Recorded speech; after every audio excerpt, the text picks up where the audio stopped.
Hello, and welcome everybody to the Power Hour on the Shed. I'm the host, PoWWarPig, or PoWWarPig, or Papa Pow, whatever you guys like to call me. There's like many names for me. This is our 7th episode of season 2. We had a little bit of break from the holidays and whatnot. Thank you for joining us tonight. You guys are fantastic. You're killing the chat room. So tonight we have SheriffStrafe. I was new to seeing who this gentleman was, and I was like, okay. I keep hearing the name and wonderful things, so let me go check what he's all about. Within no time, I was having a great time and spending more and more time watching and laughing, just enjoying the energy he brings along with the fun atmosphere that his community has. And at some point, he took a moment to talk about spreading positive message, lifting other people up, bringing back and being a positive influence to everything and stuff. I feel that's the right mindset, and it's something that I hope spreads to other creators as they grow and as he keeps getting bigger and bigger. And they see that while you work your way to the top and stuff, that you can still be a positive influence and a good, like, uplifting place for everybody. It doesn't have to be all me. So for me to you, thank you, Sheriff, for being a good influence and a positive model for others to look at. This environment can get ugly at times, and we need people like you to give us hope. So, yeah, well, thank you, and I appreciate the kind words, but that's just me. You know, that's what I've always been about. I've never thought of myself or changing myself to be anything other than that. It's definitely, it's refreshing to see. It's a hostile environment sometimes. So it's really awesome when you go in, you see somebody that's just cranking along. Like you're talking, you know, the amount of time that you spend live and carrying that kind of energy and the positivity and the laughs and the fun and just making everybody feel welcome, whether it's like, you know, the first hour or hour 6 of your stream. It's a very welcoming environment and a lot of fun. And I appreciate that. I think I spent all day in there today. So it was good. It was a good time. I hope you had a good time today. We were on a new GTA server, and it was just a blast. I had a great time today. Absolutely. What, so let's go back to before the whole streaming thing. Like, who is Sheriff? Like, let's break that down first. Some people that aren't aware of who you are, so we can get that introductions. Well, I started, I started in law enforcement about, I guess it was about 16 years ago, as a jail officer in Kentucky. Worked my way into Indiana, became a jail officer for a much larger county, and then got hired on a city department there as well. And I stayed down there for many, many years. A few years ago, I moved up here to the Indianapolis area. Worked in a jail. Then I also worked on the road for a city agency as well as a deputy for a sheriff's department. Had a heart attack one day. Didn't really know that's what I was having, but I knew something was weird. So I went to the hospital, and they said, "Yeah, you're having a heart attack, and you're a raging diabetic. We're gonna go inside your heart tomorrow morning in about 4 hours." So I went through that process, rehabbed. Whole 9 yards, became a canine handler after that. Once I got back to work, found out that my body just couldn't do it anymore. I've lost enough heart function that cardio has became an issue. Stamina became an issue. I mean, all these things started becoming issues, as well as being this horrible diabetic that I knew nothing about, destroyed a lot of my muscles. And I just couldn't do it anymore. And finally, just one day I woke up, I said, I just can't do this anymore. I'm a liability, not only to myself, not only to my partner, Taz, but also to everybody else that's around me. Mm-hmm. And in the moments that you need somebody that's able to function properly, I become a hazard. And the last thing I'd ever want would be for me to cause somebody else to lose focus on the task at hand. And it was just time for me to say, you know what? As much as it pains me to quit it because this is my life, I just have to stop. And That was a rough day, man. And for the next several months, I questioned myself. Did I make the right decision? Mm-hmm. You know, and I had to keep telling myself I did. My mind wasn't ready to quit. My body was. Yeah. You know, and it's a shame, just like anything else, when you're really good at something. And I think I was good at it. You know, everybody else told me I was good, but I was good at what I did, and I enjoyed it. I had a passion for it. Mm-hmm. And just like, you know, if you've driven all your life and then you all of a sudden are told you can't drive anymore, you feel like a part of you is gone, and you don't want to lose that part. And that's kind of what it felt like for me. You know, even though it's a tough time for law enforcement right now, but you know, the relations between communities and law enforcement, it is a very, very difficult time, and it's been that way for a couple of years. It's not getting too much better. I was no longer able to create that positive image that is so needed. You know? Yeah. I can see that. And so that, you know, that also hurt, because I was very big in trying to make a positive image and treat everybody, regardless of the crime, treat everybody the same. Yep. Just because somebody did something wrong doesn't automatically make them a bad person. It means they made a bad decision. Now, there are bad people in the world. Don't get me wrong. I'm not blind to that. Mm-hmm. There are people that are just out there to do wrong, but that's the 10%ers or 5%ers. You know, you could, you know, I've had to arrest somebody that was 70 years old leaving from a Christmas party that was friggin' drunk. Is that a bad person? No. Dumb decision? Absolutely. But here you go. You've got somebody that's 70 years old, probably been driving for 55, 60 years, you know, back, you know, however long they've been driving.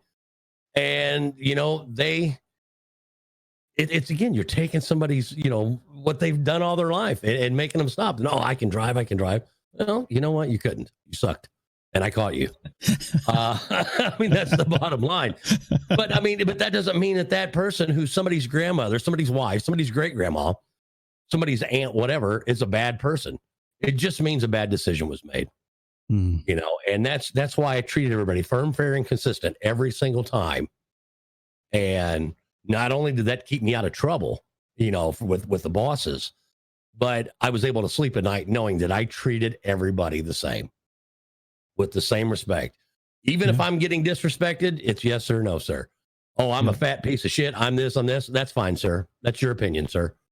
And be done with it. You know? Yeah. That's good. That's good. That's like, it's almost like real, like just everyday life advice for people is, you know, the whole treat people how you want to be treated. Even if they're spitting in your face, just, you know, kill them with kindness, give them the smile, and treat them how you want to be treated. Eventually they'll either stop or go away. So. Exactly, because, you know, right now you're fighting a demon that I don't know anything about. I guarantee everybody in chat is fighting a demon that we don't know anything about. Taco Bell, killing me. Taco Bell. So we all have something inside of us that we're fighting internally.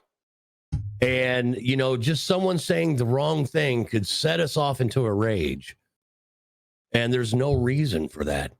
You know, when people come into my chat, I want them to be happy. I want them to be this. And there's times they're not. And my goal is to make them happy. If I can take them out of whatever they're fighting internally, that struggle for 20 minutes and entertain them and make them forget about it, then I've done my job. You know, and I try to treat everybody as if they're going through the worst moment of their life.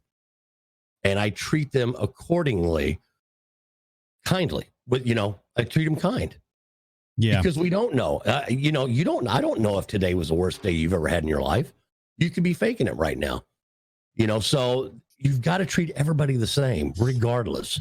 Yeah. And it makes you not only a better human, but, you know, you don't have to worry at the end of the day whether you've, you know, upset somebody or hurt somebody's feeling or caused them to go over the edge or whatever the case may be. Yeah, absolutely. It's easier to, you know, be kind than to be miserable to people. What was the like the moment that you decided that you wanted to like kind of keep that same concept and fulfill doing it through streaming? When did that become like the big moment? You're like, I can do this through here. Let's see. I retired September, I believe. And I started getting really bored. You know, I was playing video games. I played video games for 17, 18 years. You know, back to the original Counter-Strike was pretty much my first game. I started playing video games and I thought, you know, honestly, if I can start streaming and have a little fun and meet people and try to just to be a positive, whatever, you know, so be it. You know, if I get 10, 15 people to come watch me and I have fun and they have fun and it's a good time for those that are there for their day, you know, their experience, then I've completed the mission. So in December, I upgraded my computer. I started buying a few things here, a few things there. And I thought, you know, all right, well, we'll give it a try. And I started on Facebook. I'd stream one day a week or something. I mean, nothing major. Mm-hmm. And I'd get a few people watching. I think I was playing Black Ops or something. I can't remember. And then I just kind of left it alone for 3 months. And then back around May, I said, well, I'm going to fire up Twitch and I'm going to try that. And I've bought some more equipment and everything. And I hit affiliate the second day and then just kind of plateaued it. I think it was 300 followers, maybe 40 subs. And I just wasn't going anywhere. And, you know, and I was like, man, I'm reaching some people, you know, I'm having fun. There's people, you know, because it seems like when you're a content creator, you're kind of like a bartender. Everybody comes and tells you their problems and they want to share it. They want to vent. So I was like, man, maybe I'll just keep doing this and we'll see what happens. Buddy of mine said, come to Mixer, try it out. And I'm like, no, dude. You know, I had the same mindset everybody else had. No, dude, that's Microsoft. He goes, just try it. So I made my account on the 25th of July, like at midnight. I started streaming the next morning. And after 6 hours, I had 401 followers. And I thought, how the hell did this happen? And I told my buddy, I'm like, what? Are you kidding me? He goes, well, try it again. I'm like, man, that was that was a fluke, you know? Yeah. So the next day I stream and I ended up with 800 and something. I can't remember the number. I remember 401 because it was the first day, but 800 and something on the second day. I'm like, man, this can't be right. Somebody's U-botting me. Somebody's doing something. This ain't right. Yeah. So my third day, I ended up hitting like 1,200. You know, by the fifth day, I'm at 2,000 followers. And I said, okay, I guess I'm moving to Mixer. You know, I finally just said, I'm moving to Mixer. I mean, what the hell? Something's working out. And I've been hitting it hard ever since. And, yeah, you know, I mean, like I was able to be partner 4 or 5 days into being on Mixer, and I had to wait 2 full months. And by the time I was able to apply for partner, I had 10,000 followers. Jesus. I mean, I literally refreshed my screen until it said I could apply. And, you know, and I was accepted 3.5 weeks later or whatever, and just continue to grow and make this a community. And the damnedest thing is my message. So many people love. Everybody wants to, you know, because if you go to a lot of content creators and it's not knocking them, there's a market for everything. I don't care what it is. There's a market for it. Some people like the toxic behavior. Some people like the raw message or the raw behavior. I want somewhere to where I know if my mom comes that, yeah, I may drop a couple of F-bombs here and there or whatever, but it's still decent entertainment. It's something she can be proud of. It's something that, you know, my grandma would be proud of. They may not dig it, but you know, they'd be proud about it. Yeah. And somewhere that I would want to go hang out, somewhere with some humor. You know, yes. Is there adult humor? Yes. And double entendres? Oh, absolutely. If there's not at least 5 an hour, I'm not doing my job. Yeah, right. You know, and if you watch Red Dead Redemption, we were talking about getting wood all day. I mean, we needed firewood. Of course, a man needs wood. I mean, a man needs wood when a man needs wood. So, you know, that's the kind of things we do. It's not disgusting behavior, but then we keep it positive. Everybody that comes into chat, they welcome other people that are new. You know, my mods welcome people. And it's just grown to where there's times we have 600-700 people in chat. And to me, that's amazing. And that message is getting out. And people say, man, and today even, the people that first time in the chat, not only did they sub and follow and host, but they're like, man, you put out a great message. Mm-hmm. And it's just like, why is this so rare? Why is being positive and offering a judgment-free zone, free of toxicity and free of bullying, why is that so rare and people can't find it? It's crazy. It shows the kind of world we live in now. That's why I said I'm glad that you're doing it, or at the level you're doing it. I hope that spreads to more people, because it is rare. It's something that I've always tried to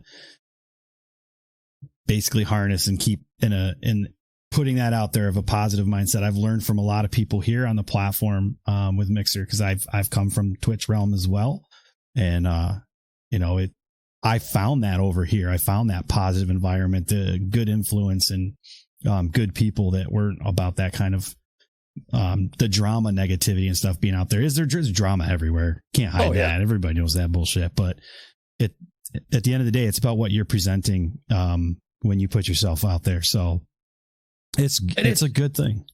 It's crazy because my chat knows this. I may just drive my car in GTA for 2 hours and not interact with another single human. And there's 350 people in there, and we're having a freaking party. Yep. It's the damnedest thing, because other people are like, dude, I'm a beast at Call of Duty and I can't get more than 3 people watching. Well, you got to engage those 3 people. You've got to talk to them.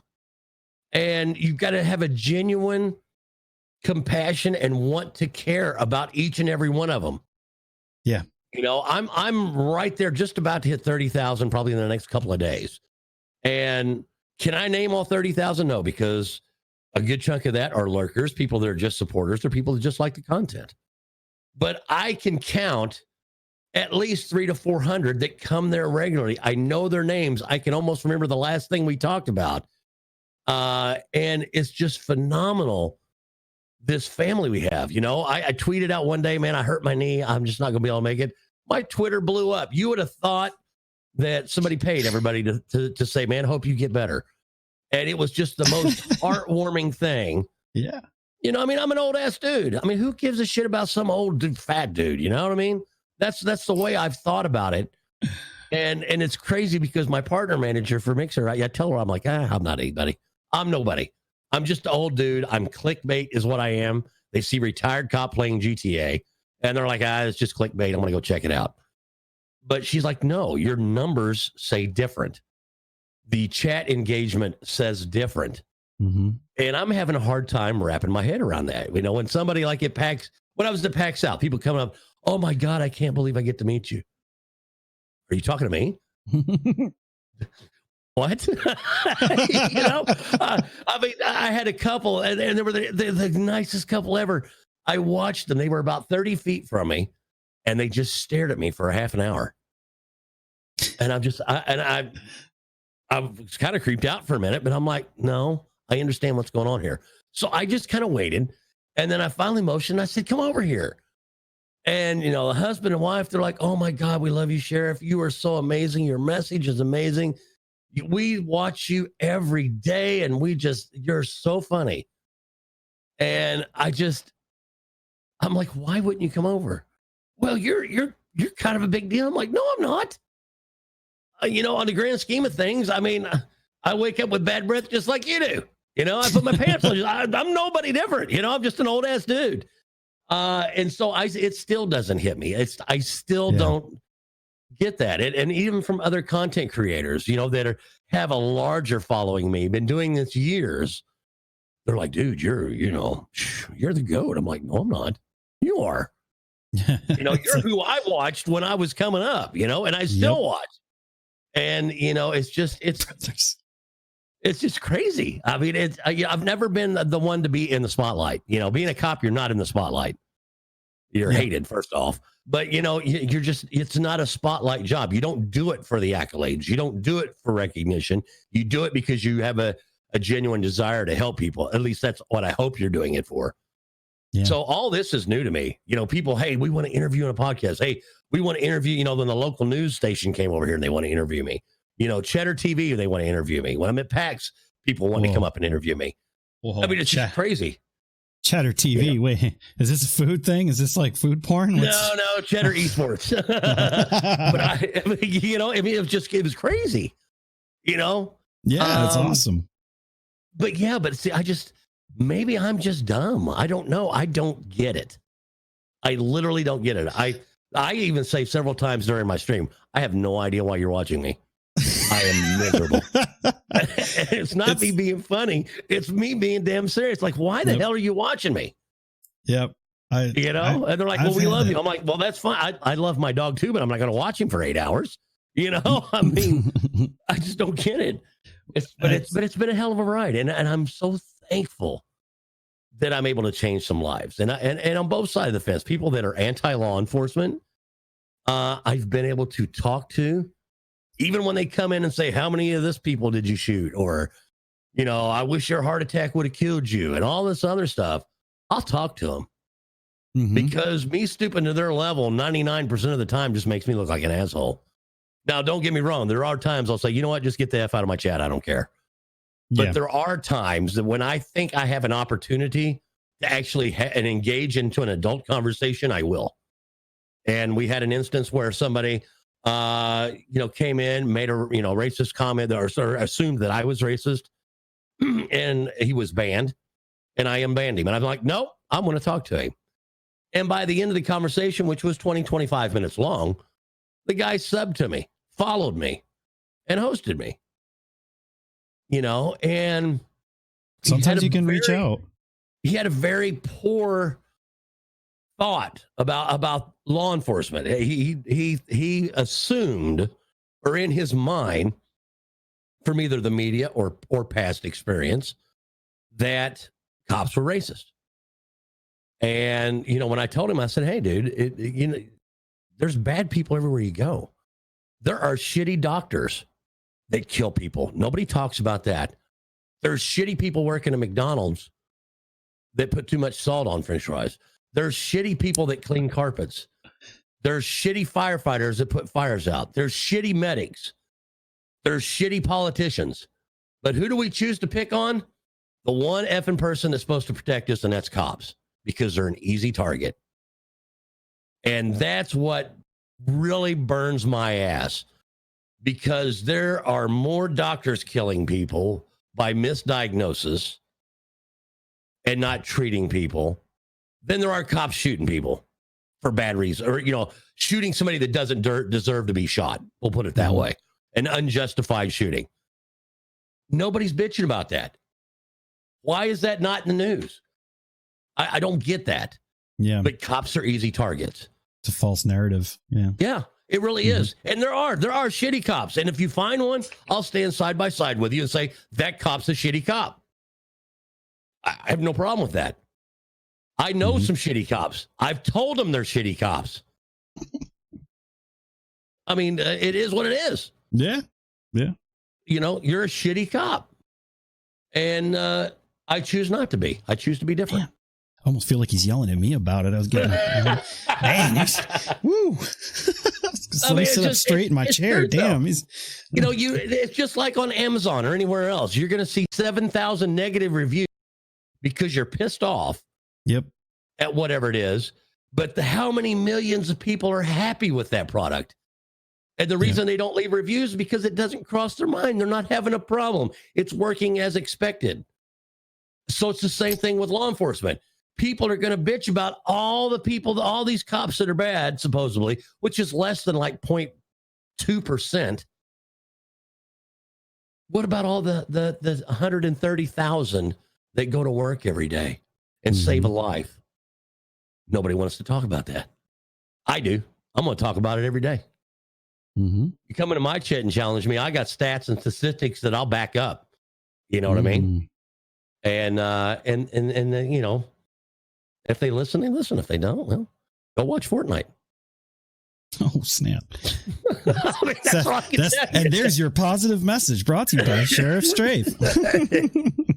So, like, with all the streaming and stuff and being able to have a reach now, like garnering that, like I've heard it before. I've had other streamers and stuff that I've looked up to, and they're like, I don't know, they're just like, I'm just a normal person like you, and I'm like, you don't get it though. Like you're doing things that other people are aspiring or hoping to get to or to do. That's why. So they see you in a different light. They respect you for your work and what you're doing. But so now you're in that realm where you get that kind of, you have that. And like, what's your impressions of streaming, like good and bad, and the environment, the culture of it? What would you like to see change? And do you see yourself having like the ability now with like the kind of success and the Strafe Nation and everything that you've got going, like what you can achieve with the power of having that following and stuff? Do you see yourself being able to change anything? In the streaming culture, I don't see me changing anything. Let's face it. And I've been experiencing here lately. There's a lot of jealousy, and that breeds hatred. Mm-hmm. And it's a shame because it ruins friendships. It just sucks. But apparently that's the nature of the beast. And it's not something that I was really prepared for, but it's something I'm learning to deal with. You know, the saying, they hate us because they ain't us. I'm starting to realize is actually a true statement. It's not just a goofy statement. It's actually true. Oh, yeah. You know, when I see one of my peers have a successful day or whatever, I'm happy for them. And here's why. Content creators and streamers, whatever you want to call them, are still not legitimized in society as it being a job, as it taking talent, and being making a sustainable living. Mm-hmm. The majority of people think, no, those are people that can't hold a job. They have no social skills. They can't do this. They can't do that. There's something wrong with them. They live in their mom's basement, whatever the case may be. It's not legitimized. Now, your ninjas, your shrouds, those people. Oh, yeah. Those, yeah, they, you know, those are, yeah, but nobody else is them. Well, bullshit. We all have a little bit of that. And it's about exposure and using your talent. So if another content creator does something and gets successful, has a great day, gets a new sponsor, whatever, that's good for all of us. It legitimizes this business. But there's too many other people that want to hate you for it. Why does he get that and not me? Why is Sheriff getting this when he's been here 6 months and not me, and I've been doing it for 2 years? And that's what I'm fighting right now. And I hate it because I've lost some very good friendships over it. But I can't change their mind. I can only just continue being me and continue spreading the positive image. You know, do I hate that things have turned out the way they have? Yes, I absolutely do. It's the worst part about this job. And I call it a job because I work 40 hours a week. Mm-hmm. Oh, it definitely is. And it's kept me up, you know, last couple of nights. I'm not going to say I'm over here crying about it, but you know, it weighs heavy. You call somebody a friend and you confide in them and you spend time with them. And then something petty like this gets in the way and they try to make it about something else. That's what sucks. You know, because I spread my wealth. And that's why I'm broke. And that's not me being funny. Mm-hmm. I've already done, my taxes are done for this year. I've donated back in the Mixer community, and I'll tell the number because I don't care. $9,700 in 6 months. I've given back to the community in the form of donos, in the form of members, subs, Microsoft Pro. Mixer Pro. Whatever. I've given that much back. That's money that came out of my pocket. I have yet written myself a check for Mixer. I have not. My savings account literally has $3 in it. I have not written myself a check. You can't even get a Happy Meal. No, I can't. and I still continue to give back. Today I gave Psycho Plays 8 gifted subs before I went on. You know, that's $5 a piece. Well, there's $40. Yep. But he's a huge supporter of me. I met him at South. He deserves it. He is a great content creator. More so that I think he's far better than I am. But he's got his own, his own niche that he's in. And I just believe giving back, because I know that if I go and my routine is on Sundays when I don't stream, I go through the GTA game category and I start at the top and I work my way down. And I go into every chat. And if I see somebody that's engaging with the 2 or 3 people that may be in there, and they're talking to them, and then I come in and I say, hey, what's going on? Whether they know me or not. And they engage with me, they just wrote themselves a ticket, because I'm gonna drop some cash on them and help them out and show them there's people out there that appreciate what they're doing, which is going to make them continue. And that's what I'm about, I get yelled at quite a bit from, everybody. You give too much away. You give too much away. Probably do. But how many lives am I trying to change? Yep. When you're starting out, and I've been there, you've been there, everybody that's ever been a content creator has been there. When you're talking to yourself and you're looking at that little eyeball and it shows 0, and you're still there for 6 hours doing the damn thing, and you still do it, you have the drive to succeed. All you need is somebody to expose you. Help open that door. Yeah, absolutely. Yeah. And so, so that's what I do. I host them. I drop money on them. I have a large lurking community. For me anyway, lurking, usually 50 to 75. And I'll drop a host on them.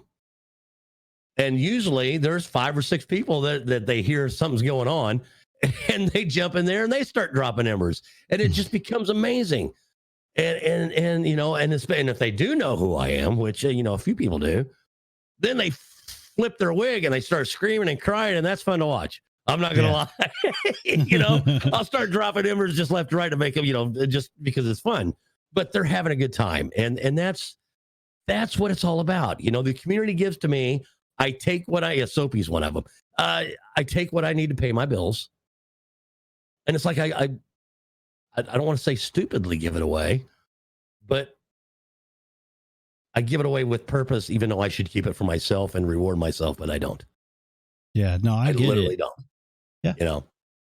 No, that's what I saw over time. And I was like, man, I'm like, everything that I've tried to accomplish and do and stuff, I'm like, you're there, you're doing it, and you're hitting those marks. And I was like, man, I really want to sit down and just pick his brain and find out who this man is and really get to know him, because that's it. That's the way to be. I'd rather be happy and share that with other people than be miserable and drag other people down. There's no point in that.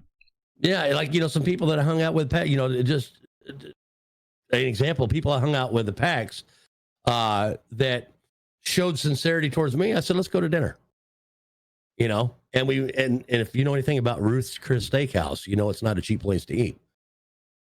I bought dinner, and it was very, very expensive, but it was worth it to me, because I want to reward those that somebody that looks at me and accepts me for me being a fat old guy who's generally stupid in person most of the time and says the wrong things, accepted me. Well, I'm going to give you everything I've got. And I give that to you willingly, because you have accepted me and you deserve it. That's how I've always been all my life. I've always been someone that gives. And it's not, kindness, don't mistake kindness for weakness. It has nothing to do with that, because I could be a real asshole. It's that we need more people acknowledging when someone's being kind and accepting, because we're moving towards a society that is all digital. People don't leave their house. They have social anxiety, or they have no social skills whatsoever. And they live behind a screen, and they, make threats, they bully, they say things that they would never say to your face, but they cannot function outside of their home. And this is what our society is growing into. So when you find somebody that is genuine and is accepting and is like-minded and wanting to be positive, not just for kids or adults, but for everybody, and make a true difference, I'm going to reward you for being in my life, because that's important to me. I want to surround myself with that, and let's face it, I don't want to say I have one foot in the grave, but I'm a hell of a lot worse off than you are. I'm a hell of a lot worse off than a lot of 70-year-olds.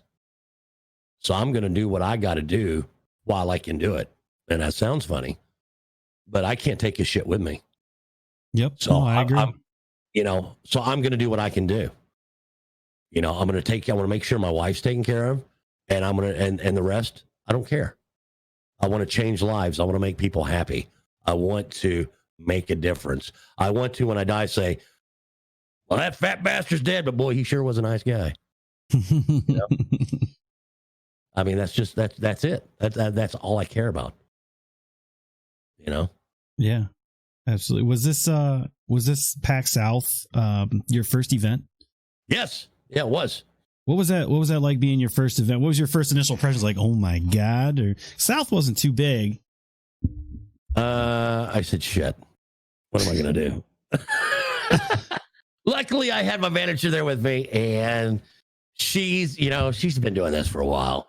And so she kind of calmed the nerves for me and made it easy. But from being in law enforcement so long, and I'm sure you understand this, my anxiety is now completely out of control. My PTSD is out of control, because all I do is sit and look at this guy saying, is he trying to figure out how to kill me? And then how can I kill him back? Every person I look at, I'm like, how can I kill them right now? And it's not because I'm a psychopath. I'm used to being in that mindset. I look at their hands, I look at their waist belt, I look at their ankles. And still to this day, when I go to a restaurant, I have to sit with my back, against the very back of the building and look at the door. And it sucks, because I used to be this guy that would go out into crowds and parties and all this. And now when I get to where it's like these standing room only things, I freak the F out, because I cannot control. I've got people in my space. And for 15 years, people that got in my space got usually put on their ass. So I can't do that anymore. So it's a very, very tense time for me. Now, do I freak out, start beating myself on the head? No, I just don't. I hide it. I just don't have fun, and I get miserable. And, when we were at PAX South, we went to the bar one night. We were literally there 17 minutes and 12 seconds. I timed it, because you had to, snake your way through, pushing people and all that. First off, I don't know what this dude laid in next to, and he's rubbing his back all against me. Somebody could have pissed on him 20 minutes ago. I don't know. I don't like people touching me in that type of respect, unless I'm, if you want to come up and hug me, I'll hug you. I have no problem with it. But when you're in a group like that, I just don't like it. Anybody could do anything in those close quarters. Somebody could stab. That's what my mind goes through. And it makes it miserable. Oof. Now, if there were 12 people there and it was it was still a club and it was 12 people and nobody showed up because it sucked, I would have the best time at it. Because I'd go out there and dance by myself and have fun and wouldn't give a shit. Oh. I just can't deal with crowds anymore. It's too mentally draining.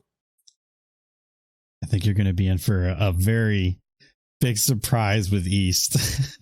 Yeah. I'm like, Steph brings up a good point. The mixer party. There were places that you could be in the middle of everything, or you could be off to the side or outside on the patio. And I was perfectly fine with that. And, that I had no problems with. And the fact that they kind of only let certain people in. So I kind of felt okay and secure by that means. But, I was there without my guns, and I'm like, I have no way to defend myself, so I know East is going to be a lot tougher. It's a lot bigger. It's Boston. They communicate differently than they do here in the Midwest. So I know that's going to be a challenge. Yeah. But that's why I pay her. She's going to keep me out of trouble and tell me when to shut the hell up. Well, they're not. A lot of times, don't take it as they're being like rude or dicks about stuff. It's more so they're just very, very honest. It's very blunt. Very direct, very honest, and I get that. But It can rub you the wrong way for having a day, for sure. If you see, and that's what it all gets down to. Yep. You don't know who's fighting what. Mhm. And those people there live in a tougher part of the country. And I'm going to say tougher part because they are so direct. And if your feeling gets hurt, that's tough shit. Versus where if you're in Kentucky and your feelings get hurt, generally it's like, oh, I'm sorry. I didn't mean that to happen. Let me hold the door for open. Let me hold the door open for you. All this. That happens less up there. Just because it's the culture. And I get that. But I just have to keep my mouth shut while I'm up there. I'm just telling you.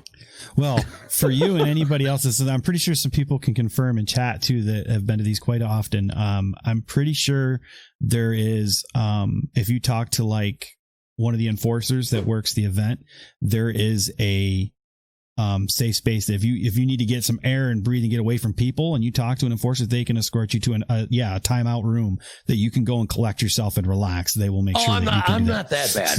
It's not that I get that type of anxiety. It's all inside my head. If my head fills up with what ifs. If somebody came in here now with a gun, where am I going to go? What am I going to do? Who am I going to protect? And how am I going to defend myself? If this guy that's walking by right now that's looking at me and I'm watching him go by, reaches in his pocket and pulls out a pocket pistol and shoots me, how am I going to defend against that? That's what's going through my mind. It's not, oh my God, I'm going to freak out and start drooling. It's not that type of anxiety. No. It's just a constant heightened state of awareness. No, fight or flight mode. Yeah, I'm in that constant mode. And I'm not a flight type person, but if I don't have my stuff, what else is there to do? Yeah. I'm not a young ass kicker anymore. I'm a young, hope I don't break my hip guy anymore. I mean, calling it like it is. It'll definitely help somebody though. Like, again, if anybody if you're going to PAX East, like Dragon said, Saturdays, it's Thursdays and Fridays are pretty chill. It'll be busy, but not too bad. Saturday and Sunday, you're looking at shoulder to shoulder. Everybody, I mean, pile ups of people. That's the beauty of it. I don't walk around. I sit in the mixer booth.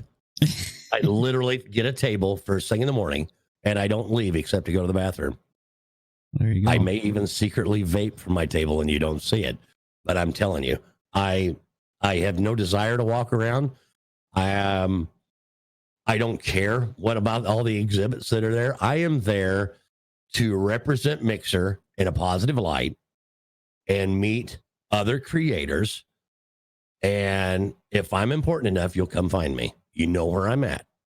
And that's my mindset.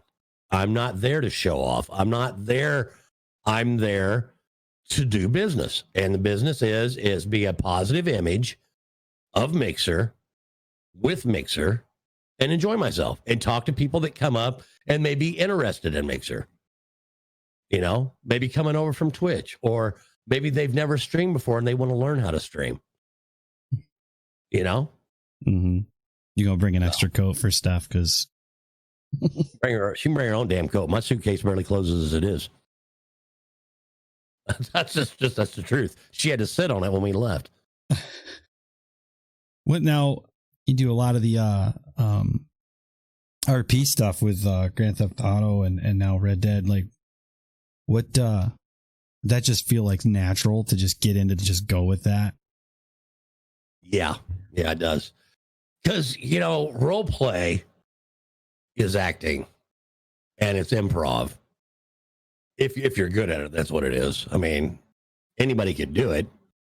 But when you're doing something like as an EMT or in the medic services in GTA or as law enforcement, if you've done that, then it's natural. You don't have to learn this or learn that. And for me doing the law enforcement, it's just natural. I lived that life. So I don't know how to describe it. It's not even a challenge to do. It's got to be awesome to be able to do that. I literally have to dumb it down, and that's hard. I have to make it enjoyable. I can't make it like it was when I was out on the street. I can't scream at somebody, do it now. And then deal with it. And if I have to go hands on, we don't do it that way in role play. We're wanting to create stories and create scenes that last a certain amount of time. Whereas on the street, you want to control the situation in the situation as quickly, possibly as safe as possible. And that's two different things. So it's taken me a long time to learn how to go from being a cop in GTA to being an actor in GTA. Because it's two different things. Yep. You know, and stretching out a scene and doing things a little differently and lightening the situation up, or having someone sing to get out of a ticket, pretty much things you're not going to do on the street. Not saying I ever have, I cannot confirm or deny, but generally those things don't happen in real life. But what does it do? It extends the scene. It creates content. And that's what we're here to do. Nobody would give a shit or watch me if all I did was drive around, find somebody, throw the book at them, and put them away and go to the next thing. There's no story there. Yeah. There's no story. And it took me a long time to figure that out, because that's how I used to do. And now I'm into creating scenes and creating content and, you know, doing shit. And getting tased. Over and over and over and over and over. The tasing is definitely entertaining. Yeah. And with Red Dead, it's being lassoed over and over. Yep. And over. Yep. You know, I have a tendency to fall out of my car a lot. I have a tendency to fall out of helicopters. I'm pretty sure I'm going to start having a tendency to fall off a horse. It's just what SheriffStrafe does, you know? Yeah. The role-playing thing, it seemed, I was interested in doing some of because I have the Grand Theft Auto and everything. And I'm like, man, a lot of my friends play, and I started watching you more and more, seeing it. And I'm like, this looks so fun. I would definitely love to play this. But then I also hear there's like a lot of drama that comes along with it. Yeah. And like I said, I've been going through it this week, and it's been rough, you know? And that's because it's not like Call of Duty. It's not like Destiny 2. It's not like Fortnite. When you're making scenes and creating stories and creating content, you are personalizing it because it comes out of your creative mind. And be it that it's all fake, you still get attached to that. Yep. And when things don't go the way you want, you get upset. It happens on both sides. You know, and I experienced it this week, and you know, like I said, it sucks. You know, I lost some really good friends, and it's just our role play is such a different animal because you get so involved. In Call of Duty, you don't get involved. Mm-hmm. You're not, I mean, you may play with people you play with all the time, but you're not involved in the story. The goal is defuse the bomb, shoot somebody in the head, win the round. I mean, that's the goal. Yeah. But in role play, the goal is to interact with people and develop stories and develop friendships.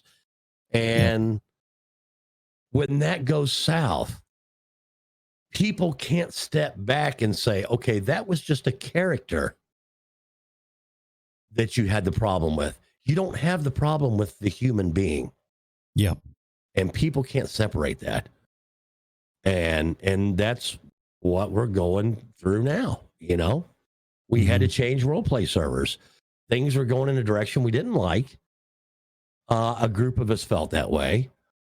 And rather than, you know,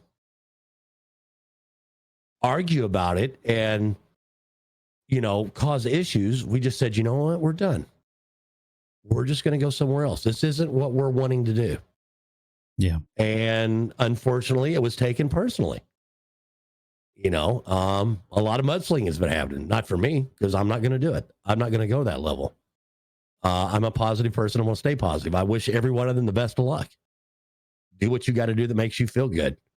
But you're not going to get a reaction out of me. And I'll go somewhere else and do the same thing I'm always doing.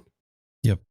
You know, and it's just a shame. It's a shame. That's the bad side about role play, is people get involved and their feelings get involved when it's just a game. Mm-hmm. We're humans. We have to live on this planet. You can hit the power button and the game is gone. You're still a human, you know? And that's been the toughest part. It's been a struggle this week, but just like anything, you move past it. You chalk it up to a learning experience and you go forward. Is it going to happen again? I guarantee it. Because it's just the nature of the beast. We're humans. We get involved, and we're passionate. If you're not passionate, you're not doing it. And when you're passionate about something, nobody else's opinion matters. And that's just the way it is. We're humans. That's how we're built. Yeah. And we found a new place that we're at. We had a ball today. The people we're working with are absolutely fantastic. Very knowledgeable. We're also doing the Red Dead, which is kind of breaking up the GTA monotony because it's still GTA, but back in 1899. So there's no tasers, there's no phones, there's no, all this other stuff. There's no upgrading your horse and putting a turbo on it. It's just raw. Yeah. Raw human. That's it. There's nothing. There's not all these props, and it's fun. It's a good looking game too. Yeah. I mean, it's beautiful, but it's just fun because it's a change of pace, but it's still doing what I love. And that's being a sheriff. But now back in 1899, and having a silly accent and sounding dumb and saying, "Oh, I'm illiterate. I can't read." I mean, that's just the way it is. But I love it. And my criminal character, I'm bringing him into Red Dead roleplay, and he's dumb as hell in GTA. I don't know what he's going to be stupid in Red Dead because, then it's just going to be dumb. I can't wait. I can't wait to bring him in. I'm looking forward to that. I think a lot of people are going to be, they're like, "Oh my God, Ed Pinkley. How could he be any dumber? How could he possibly? He only has 2 chromosomes and they fight. I don't know how he's going to make it." So I imagine he's probably going to be, if I had to guess, he's probably just going to be wearing a pair of overalls, no shoes, no shirt. Oh God. Just a pair of overalls. And he'll be, "What you doing, Fowler?" "Hey, look, is that your horse?" I mean, that's probably going to be him. And I can't wait to bring him out. Wearing a pair of rompers. Yeah. And only one side's fashion, Yeah, he can't do both. Hey, boy, I bet you look good in them jeans right there, fella. I mean, that's going to be him. And I'm excited to see what's going to happen. I don't think they had Crocs back then. They don't, but I do. I love my Crocs. I'm wearing them right now. That's all I wear. I literally have 9 pairs of Crocs. Confirmed. Every style. Yep. And Steph can confirm it. I literally have 9 pairs. I have everything from the standard Croc to dressy leather Crocs to tweed Crocs to tennis shoe Crocs. I got them all. I love them. They're very comfortable. I don't care what anybody says. Call me a boomer. Call me whatever you want. My feet are comfortable and they're smooth. My feet are softer than a 3-month-old baby's, and I don't care. You need to get a pair of Crocs that says "Okay, Boomer" down the side of them. Yeah, come at me, bro. Yeah, come at me. Oh yeah, well my feet are softer than yours, fella, and they don't stink. So get out of here. I think I would like to see more of the RP games. Like it almost feels like, I know they've been around for a while. I know a lot of you guys have played them, and you get into that stuff too. I just feel like we don't have, like, the VR is starting to make some bigger moves and things like that are moving ahead. But I think like some of the role playing games, I think Grand Theft Auto has really set a tone. Now Red Dead's got their gig going. I'd really like to see more types of games and genres come out in that market. Like, why don't we have Star Wars yet? Why can't we get in there and role play in some Star Wars stuff, some space games? That'd be fantastic, wouldn't it? Oh, it would be exciting for sure. Yeah, I mean, that would be cool because look how many people are so entranced with Star Trek. That would sell. I mean, gosh, you could ask for a kidney to play the game and they would have more kidneys than they know what to do with. I don't know. And I'll tell you, there's going to be a day that GTA just fades out. There's going to be a day.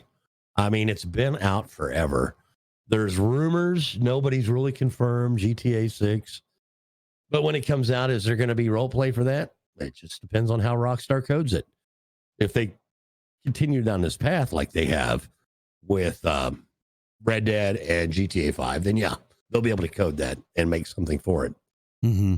But, Yeah. Unfortunately, Red Dead has not taken off like they thought it would. And they've actually stopped developing Red M. They've kind of put it on hold because the hype isn't there. And that's because it's one of those chicken before the egg things. The software is very glitchy, so nobody wants to play it. But they won't fix it because nobody's playing it, so there's no desire to fix it. And it's just a big circle. And at some point, somebody has to give in and say, okay, I'll play it with it glitchy. Now start fixing the shit. And I get it. I mean, Red M and 5M, that's not a corporation. It's just a group of dudes and probably some girls. And they just code for the love of it. I'm sure they get a little bit of money because of the Patreons and stuff. But that's what it's not a company. It's not a Microsoft. It's not a level 3. It's just a group of people that said, let's try this. And so they have to have the incentive to make it work. They don't have the financial backing of, whoever does this edition of Call of Duty or whatever. If it flops, it flops. They still got money. It comes out of their pockets and out of their time. Developing 5M and Red M at the same time and keeping them both going. That's a lot of work.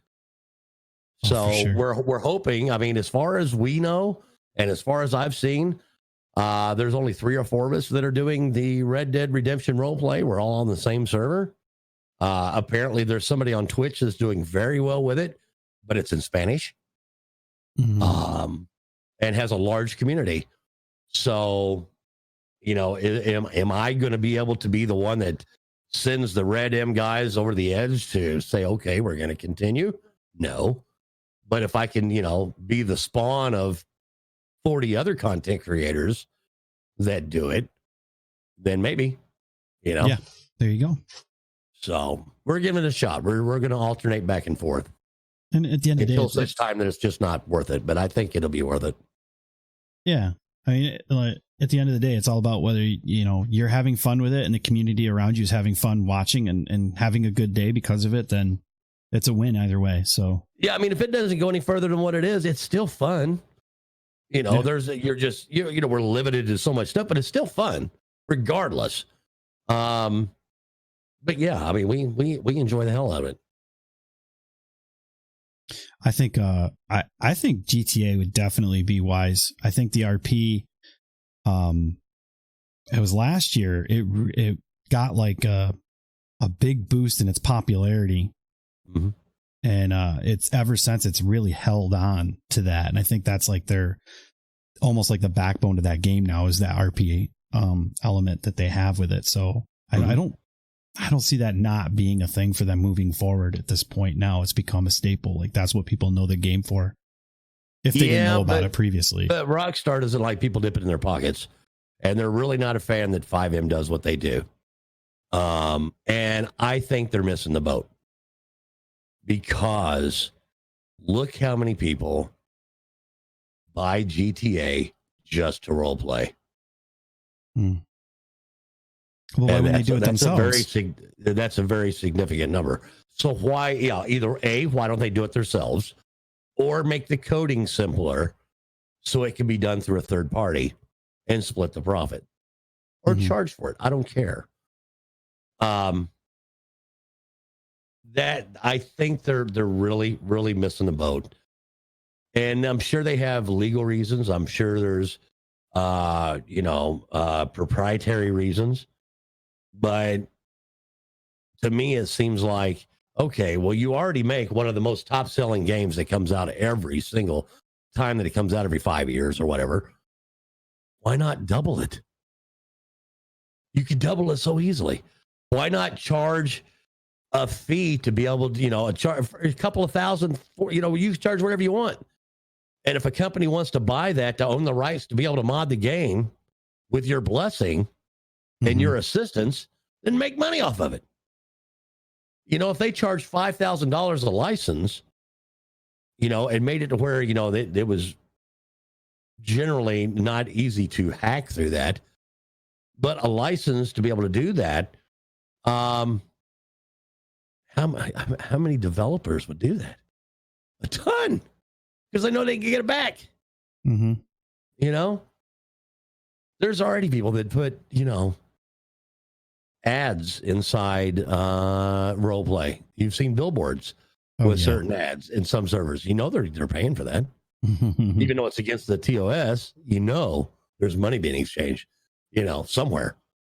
Yeah. So servers could make it back. Server owners could make it back. Developers could make it back.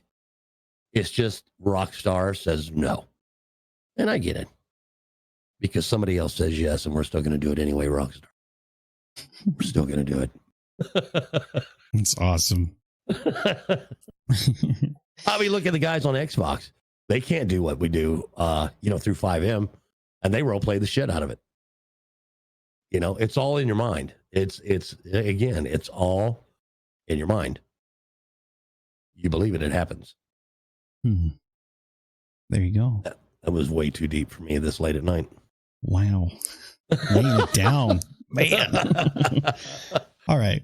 We're at the top of the hour, the 10 o'clock. Is there anything extra you want to get out, make people aware of that are new to you before we send off? I mean, no. I'm just a simple person, really.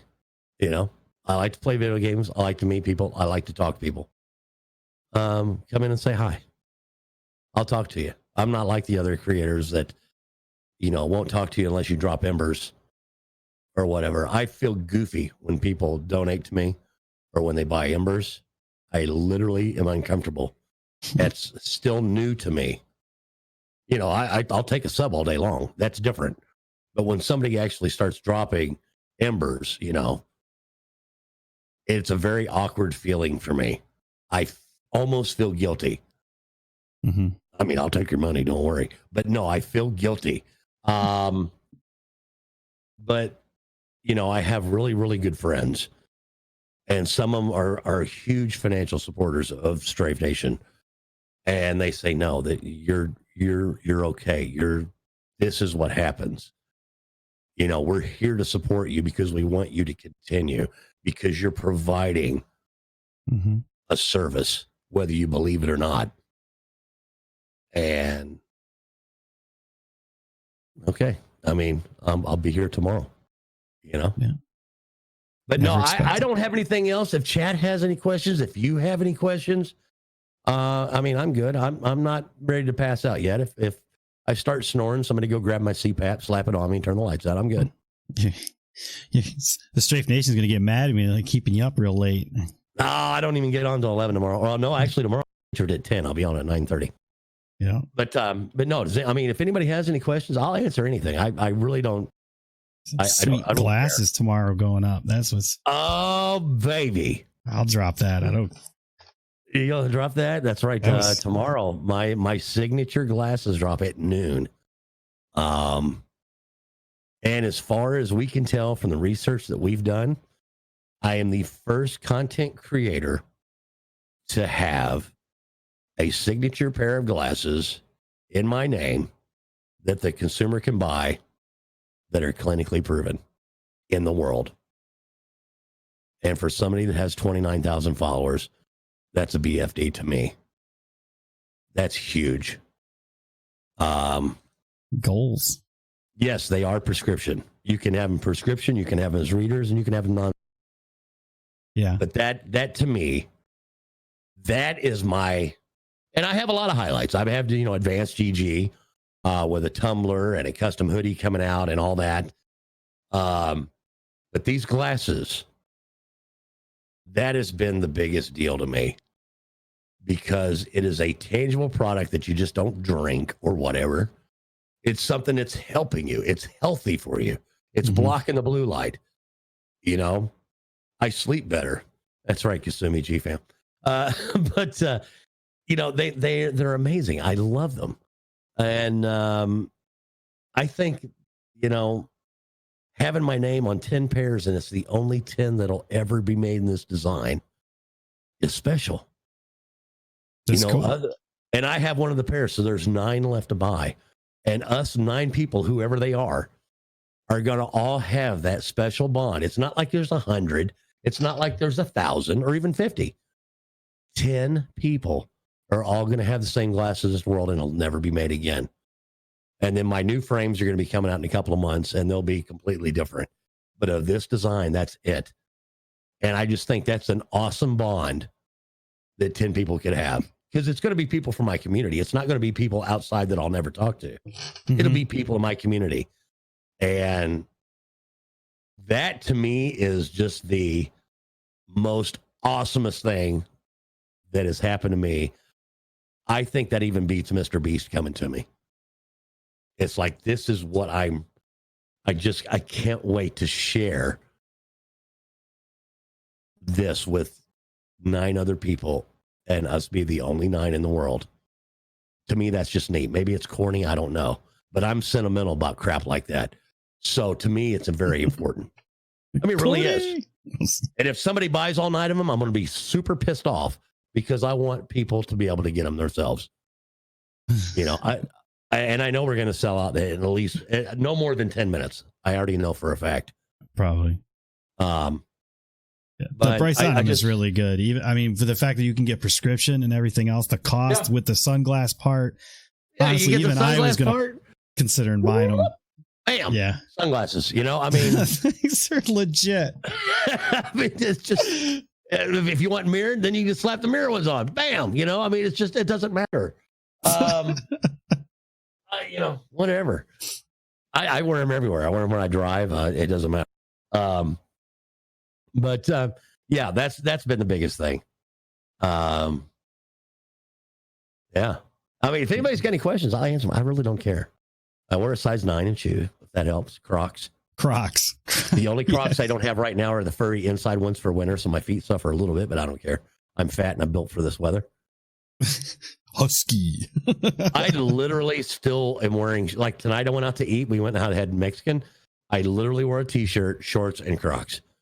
And it's like 30 degrees out. And people look at me, they're like, aren't you cold? I'm like, no, do you see how fat I am? I am literally sweating walking in here right now. So no, I wasn't sweating, but I'm built for this kind of weather. You know? Yeah. Yeah, for sure. Anybody, any questions? Make sure you guys, if you're not following Sheriff by this point, if you haven't, please do so.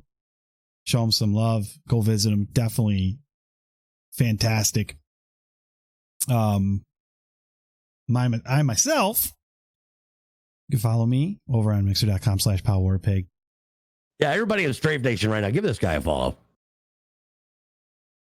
Please. At some point, I'm going to end up being in there and I'm going to be shooting people with Sheriff. That's going to happen. That Call of Duty.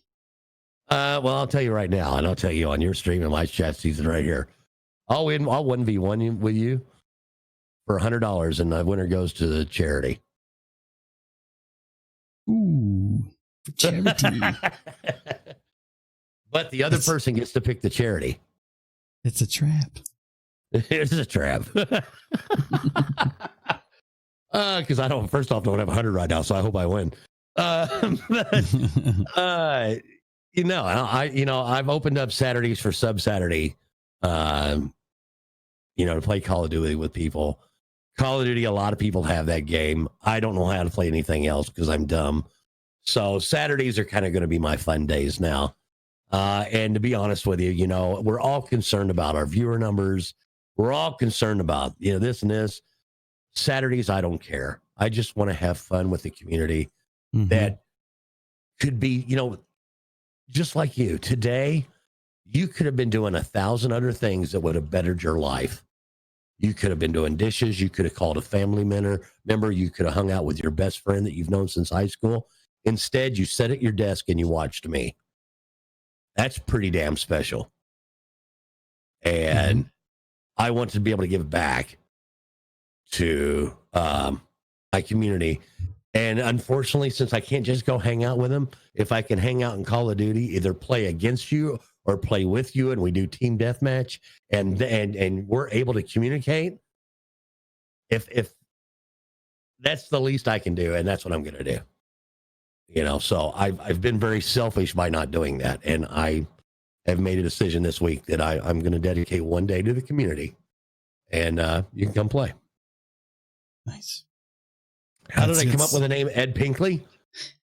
Oh, you don't want to know. It's a very bad story. Uh-oh. I mean, it was asked. Well, I will tell you. Have you ever heard of Bob and Tom show? Morning show on radio? Mm-hmm. I have, yeah. Okay, they're from here in Indianapolis. And years ago, and if my mother's still in here, she'll remember it.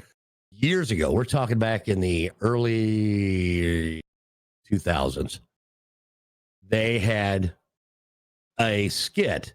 The guy's name was Ed Pinkley, and he was a Ford dealer, and he sold Tauruses. So he said, you need to come on down and get your hands on one of these Pinkley Tauruses. Now, if you kind of say that a little faster, Pinkletourus, it starts to sound like what it really means. So I started making the joke that, you know, I'll be like, yeah, man, my name's Ed Pinkley. You know, I'm the one I sell those Pinkletauruses, you know. And that's how it took off. So it was the Pinkley Taurus. But you say it fast enough, it's Pinkley Taurus. Yeah. Mm-hmm. And so that's what it came. That's what his name literally means. And I brought that, and I also brought along the magical drug coxaflopin. And if you take a second, I mean, it sounds like a real drug, coxaflopin, but we brought that in to GTA. And basically, if you've got shot, you needed a dose of coxaflopin. And the best part about it is it's a suppository. So, Doc, he needs some coxaflopin stat. You know, and that's how that came to me. And you know what's funny now is a lot of the servers that I was on that I've left, they still use that term, and it's fine because I'm sure I didn't create coxaflopin. But I will take credit for bringing it into the GTA population. I don't care if you're on Twitch or wherever. If you hear coxaflopin, it came from me. I was the first one to do it. I will bet money on that. But those are the type of things that I try to do. And now I'm trying to work on something that I can use in Red Dead. And I just haven't gotten there yet because my mind is very slow and I usually have to base it off somebody else's thing. But I'll come up with something and it'll be similar to that. The Ed Pinkley thing. I mean, that's a lot of people have asked that. They're like, how did you come up with Ed Pinkley? And, to explain the story, without hearing the actual skit from Bob and Tom and hearing how funny it was, they're like, that's just dumb. I'm like, yeah, well, you've never heard of it either. It's like if you try to explain somebody the skit Trucker Clock, if you try to explain that, it's not funny. But if you hear the skit, you'll laugh your ass off. It's just one of those things. So if you haven't heard Trucker Clock, when you get off here tonight, go YouTube that and you'll laugh your ass off. There you go. I think, yeah, he definitely did a good job explaining. I think we definitely got it. Yeah. But oh my, Dixon Cider. Exactly Yep. like Dixon Cider. Yeah. Yep. Because there's nothing like a hard Dixon Cider either. No. Wow, you guys are too much. But it is Dickens, by the way. Yeah. But SheriffStrafe, thank you so much again for being a positive influence and doing what you do, giving people, some hope and showing them that you can carry a positive and motivating atmosphere. It's really awesome. And I'm glad that I was able to sit down and have you here. It was a pleasure to have you. And I look forward to more visits on your channel and watching the content and the laughs, because I can't get enough of you getting tased. That is just pure gold. Well, everybody likes the sound that he makes and the fact that he poops his pants every time. So I'm sure it'll happen more. Everybody else, guys, thank you so much to all the people who are part of Strafe Nation. Anybody else that's just here hanging out, checking out the show and whatnot, thank you. Be sure to check out the Shed community as well if you're looking. There's been a nice little slider show going, showing all the different things we're part of and that we do within the Shed. Great community of people and content creators. The shed.gg is our website. You can make an account and all that goodness. Make your own page that shows off a lot of your stuff that you're doing if you're a content creator as well, an entertainer. I will catch you all another time, another episode of Power Hour, or on my channel or in Strafe's channel. Thank you so much. I've had so much fun tonight. You're an absolute genius. Thank you very much. Thank you. Appreciate it. You guys are awesome. Love y'all. Take care.